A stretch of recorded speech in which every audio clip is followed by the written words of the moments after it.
Welcome back. Today is a bit different because I'm making this one public to everyone. Vlog number 24. So those who haven't seen these have missed out a lot. Today I want to talk about last week, why I decided to compete to begin with. It was literally Thursday. I completely forgot why I decided to compete because I was just going with the flow. So on Thursday I took my girlfriend out for her birthday meal. We went out to spa, had a chill times there, and basically my legs were so beat up I knew I won't be able to train, do cardio, do anything for the next few days. So a decision was made that I might as well not do anything for the next couple of days, rest up, eat up a bit, and jump on a stage on Sunday. Another reason was that I work a lot, my girlfriend works a lot, and this is probably only weekend she could actually come and see me competing. So why not? It wasn't about winning, it was more about just getting name up there and qualify for Arnold Classic, which is first weekend of October, which is where I'm actually going to be in shape. So far this was basically showing everyone I work as well what you can do without sacrificing your business, without sacrificing your relationships. I've been going out for meals 10 times more often than I usually would go out in a year. Like meals every week, 2-3 times sometimes, which I particularly not big fan of because they mess myself up. They mess my training up, they mess my stomach up, I just feel lethargic and tired as hell. A lot of people who do that all the time, they don't understand how good they can actually feel if they eat right.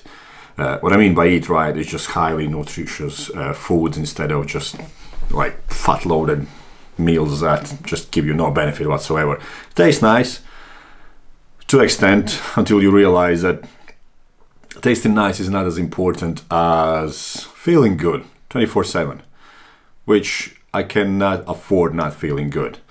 Another thing, my plans going forward were to get these 5 weeks out of the way, eat as clean as possible, just get my shit sorted out now and do it actually seriously, as a bodybuilder should. But I got slight inflammation, so I look like a fucking chipmunk today. Which means today I'm loading up on carbs, on hell of a lot of carbs.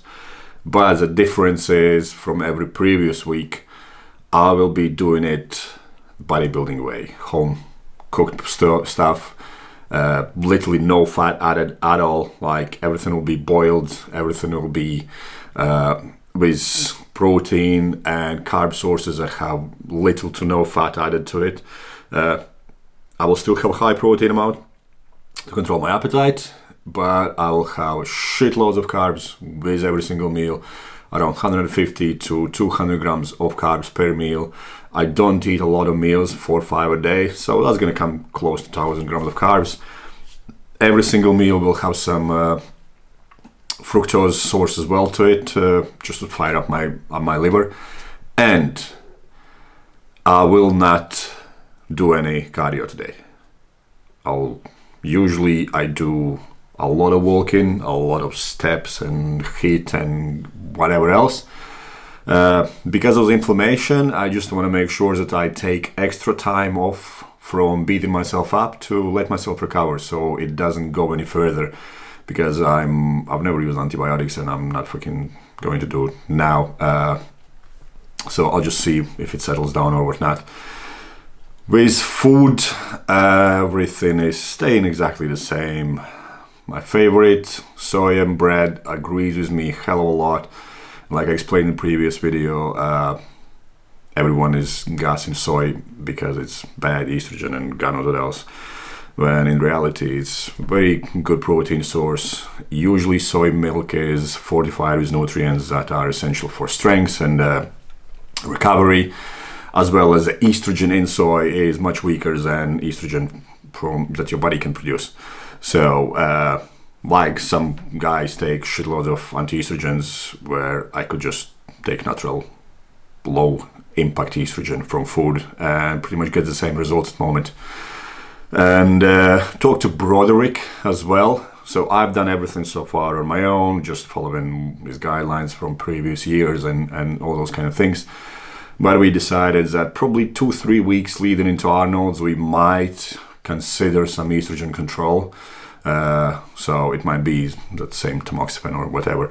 But we'll see how I feel, see how I look. I do not want to include anything to put extra stress on my body when there is no need to. So a lot of guys, they take shitloads of drugs and then take shitloads of drugs to combat side effects of those drugs, which to me makes very little sense.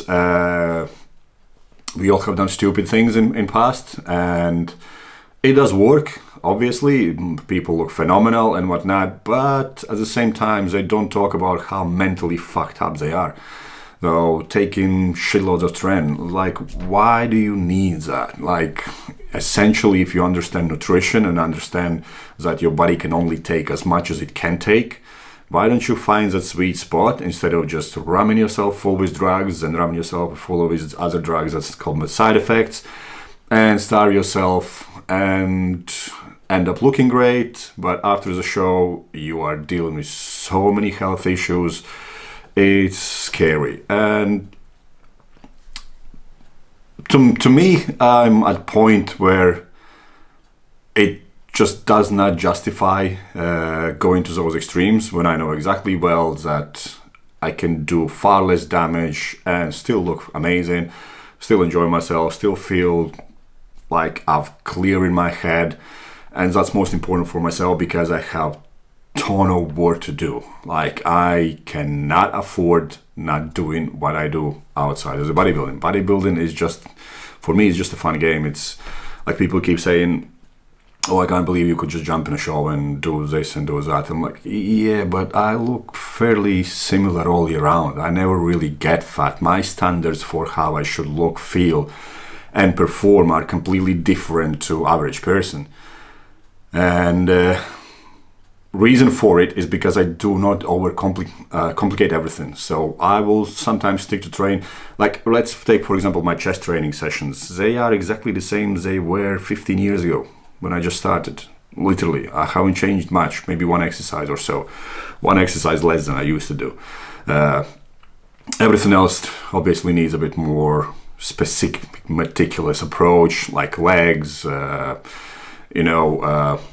if your hamstrings are too overpowering over your quads, you can't keep doing same exact exercise, you need to fix it up and all those kind of things. Same as your back, and there's so much going on. Yeah, you might want to swap things around a lot, but with chest is just pec minor and pec major. You can't really do hell of a lot with one muscle, which just makes no sense. So yeah, same with nutrition. You can try to overcomplicate it as much as you can, as long as you understand where are your kind of pitfalls, what nutrients you are missing. By nutrients, I don't mean carbs, proteins, and fats. If that was so simple, you just bloody live on carb drinks and protein shakes and a bit of olive oil and you're sound. But I mean micronutrients. Like I've talked in previous vlogs about feeding your electrotransport chain, making sure you have those zinc, magnesium, selenium, all those things that we kind of can supplement, but we still haven't really researched how they interact between each other. And there are so many things in real food that we haven't really understood yet. At moment, like this thing I have now is obviously lack of some kind of nutrient. I have caused too much damage in my body. I haven't got rid of free radicals in one way or another. Even though I supplement myself at the moment with hell of a lot of stuff, your chromiums, your zincs, magnesiums, your multivitamins, NAC, TUDCA, whatever. Real food deals with those kind of things better. Simple as. Why? I don't fucking know. We'll find out maybe in the next 10, 20 years. But yeah, so only thing on a supplement side that might change, most likely will change, will be anti-estrogens close to show. Maybe 2 weeks out, if needs be, maybe 3. Everything else stays exactly the same. Like I said, maybe 1/4 of what everyone does. And we are doing UK seminars. So myself, Broderick, and Dave Crossland, week leading up to Arnold Classic. And I had funny conversations with Broderick when he wrote me, well, we need to do this, we need to be there, can you do that? And I genuinely just gonna have fun with it. I will be half brain dead on that week, but I will still deliver the best I can do. Like, for me, this is a journey to understand how well I look now. Like, to me, it's not about winning. To me, it's not about earning a pro card and God knows what else, because for my body weight I am now, because of my leg injury, I have lost quite a bit of size on my legs, which means I am smaller than usual, which means for my height, I am probably good 7-8 kilos short of what pros at my height should be. And I don't mean just someone who can get a pro card, I mean someone who is competitive pro. If I am not at that point now, it doesn't really bother me. I just want to do my best. I want to be at my best, and I'm pretty sure I will be upsetting a hell of a lot of people if they don't pull their fingers out, because although I might make it look effortless, I do take it extremely seriously. It's just I'm not glorifying this as some kind of going to war and God knows what else, because I do find dieting extremely easy and simple.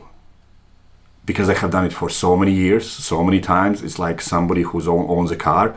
You can just jump into it and don't even think about it.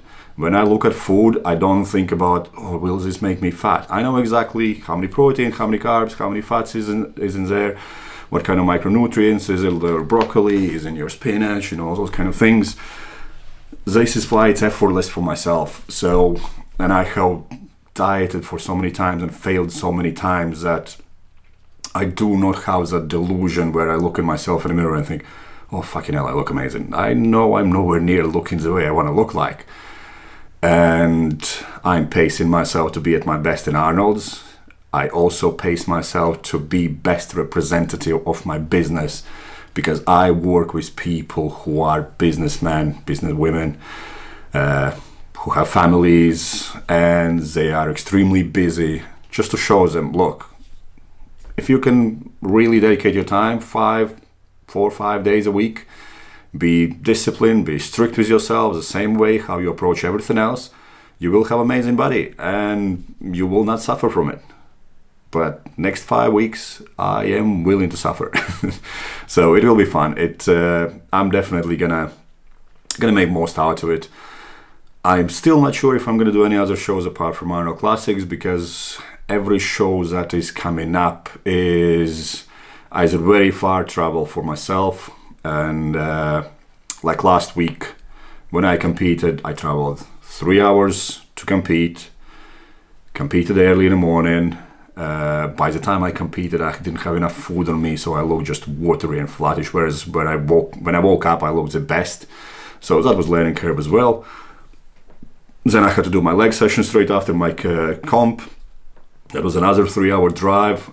Reason for not training straight after show locally was because I wanted to get some food in me. So I had some food in me, traveled 3 hours, went to gym, had a really good leg session. I carried on my week as usual because, like I said, my main goal is Arnold Classic. And we're going to move up from there. Another shows would be like pro qualifiers abroad, which, like I said, I know I could be capable of winning a pro card, but I would not hold myself I can't justify myself just having a pro card if I don't consider myself already being a competitive pro. So when I'm at that level, physically, mentally, wanting to give up at least 1/3 of my business or something like that, then I'll go for it. But now I'm gonna go for getting stupidly lean and trying to perform at my best still, physically, mentally. Strength is still going up. I probably need to scale back on trying to maintain my strengths, because prep is neurological rather than myological, and my job is neurological taxing as well. So if I combine them and try to push myself too hard, it's never plays out well on your physique, because the buildup of reactive oxygen species are just freaking insane. And I'll have to start resorting to like lion's mane and all kind of neurotransmitters that my brain is being depleted 24/7 pretty much. But this is fun. So this is why I kind of enjoy this, because it's like a new learning curve, completely new perspective on a prep from my side, where I learn things differently, and I can guarantee I'm not going to stop competing for a very long time. Most likely another 5-10 years at least, because if I can do this effortlessly, why not? And I really want everyone to understand, because I make it look easy doesn't mean it is. And second of all, I am good part of my day completely fucked. Like, I can't function properly. From around 4 o'clock in the morning when I wake up till around 2 o'clock in the afternoon, I'm great. Then I'll have like 4-hour dip in my energy, and then at night I'm great again. So I have laid out my days to fit my training style, fit my business, fit my goals.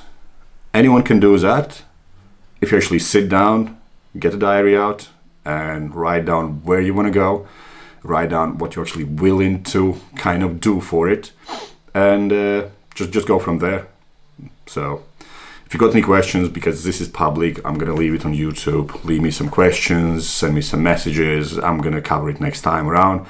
But as always, every single vlog before is on Team Eagle GSP website. UK seminar tickets are going to go up in price in 1st of September, so make sure you book those before that happens. And let me know if you're going to come to Arnold Classic. It would be good to say hi, but I'll leave you on that, and I'll speak to you next week.